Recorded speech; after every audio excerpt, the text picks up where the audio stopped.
Viewers, welcome back to my channel. आज हम बात करेंगे प्रेफर्ड कस्टमर पॉलिसी की। जी, प्रेफर्ड कस्टमर पॉलिसी क्या है और ये नॉन एक्टिव और एक्टिव क्या चीज है, इसकी कंप्लीट डिटेल्स आज के हम इस वीडियो में बात करेंगे। तो आज के इस वीडियो के एंड तक आपको क्लियर हो जाएगा कि फॉरएवर की प्रेफर्ड कस्टमर पॉलिसी क्या है। तो आइए आज हम तो इससे पहले कि हम फॉरएवर की प्रेफर्ड कस्टमर पॉलिसी समझे, हम प्रेफर्ड कस्टमर को टू पार्ट्स में डिवाइड कर देते हैं। पहला होगा हमारा पीसी जो होगा वो हमारा होगा नॉन एक्टिव, एंड दूसरा जो हमारा पीसी होगा वो होगा एक्टिव।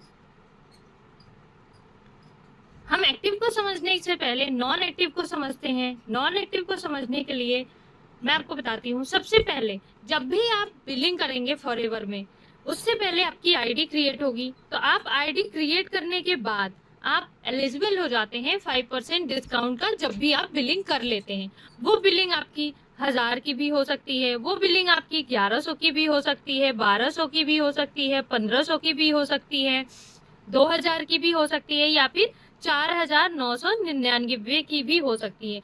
इनमें से कोई भी आप बिलिंग करते हैं, 5000 से बिलो का कोई भी आप बिलिंग करते हैं, तो आप प्रेफर्ड कस्टमर में 5% डिस्काउंट पाने के लिए एलिजिबल हो जाते हैं। यहाँ पे आपको तुरंत बिलिंग करने के बाद 5% का डिस्काउंट मिलना स्टार्ट हो जाता है जब भी आप आईडी क्रिएट कर लेते हैं। तो नॉन एक्टिव पीसी में क्या होता है कि आप जब आईडी क्रिएट करते हैं उसके बाद कोई भी अमाउंट इनमें से बिलिंग करते हैं, 4999 या फिर उससे नीचे का कोई भी अमाउंट की बिलिंग करते हैं, तो आपको 5% का डिस्काउंट कंपनी तुरंत देना स्टार्ट कर देती है। उसके अलावा आप अपने बिजनेस में सिर्फ रिटेल कर सकते हैं। यहाँ पे आप अपनी टीम बिल्ड नहीं कर सकते। आप ध्यान रखें कि आपकी जो टीम बिल्डिंग है वो यहाँ पे नहीं हो सकती। आप किसी को ज्वाइन नहीं करा सकते। इंडिया में आप किसी को भी ज्वाइन नहीं करा सकते हैं। ये होता है नॉन एक्टिव पीसी।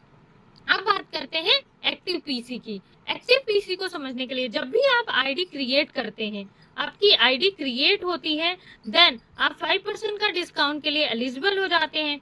बट उसके अलावा इनमें से कोई भी अमाउंट के अलावा आप 5000 प्लस जीएसटी की अगर बिलिंग करते हैं तो आप इंडिया में एलिजिबल हो जाते हैं अपने बिजनेस को ग्रो करने के लिए। रिमेम्बर, 5000 प्लस जीएसटी की बिलिंग करेंगे तो ही आप एलिजिबल होंगे।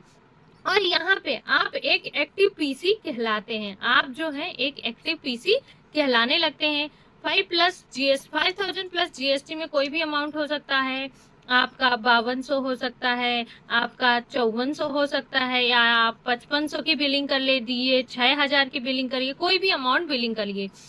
ये जो होता है बेस्ट अपॉर्चुनिटी उन लोगों के लिए होती है जो डायरेक्ट असिस्टेंट सुपरवाइजर लेवल से नहीं कर सकते हैं, तो वो एज अ एक्टिव पीसी बन के अपना बिजनेस ग्रो कर सकते हैं। इसमें आपको जो पहला जो आपका यहाँ पे आपको ऑफर मिलता है वो ये मिलता है कि आप 5% का डिस्काउंट पाने लगते हैं, जो कि नॉन एक्टिव पीसी भी पाता है। तो 5% डिस्काउंट के लिए आप एलिजिबल हो जाते हैं। इसके अलावा जो सेकंड होता है, आप इंडिया में, ऑल ओवर इंडिया में आप अपनी टीम ग्रो कर सकते हैं। आप अपनी टीम ग्रो कर सकते हैं।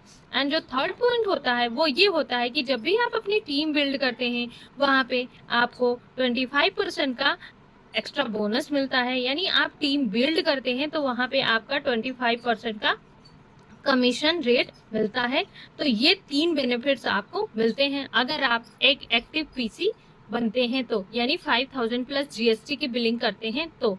ये उन लोगों के लिए सबसे बेस्ट होता है जिनके पास एस करने का पैसा नहीं होता है, या उनको ये ऑप्शन मिल जाता है कि आप डायरेक्ट पीसी से अपना बिजनेस स्टार्ट कर सकते हैं और धीरे धीरे 2 महीने में करके आप अपना असिस्टेंट सुपरवाइजर लेवल करके ऑल ओवर वर्ल्ड में आप अपने बिजनेस को ग्रो कर सकते हैं। तो आज के लिए बस इतना ही। इसके अलावा और भी कोई इन्फॉर्मेशन चाहिए तो आप स्क्रीन पे दिए हुए नंबर पे मुझे कॉन्टेक्ट कर सकते हैं।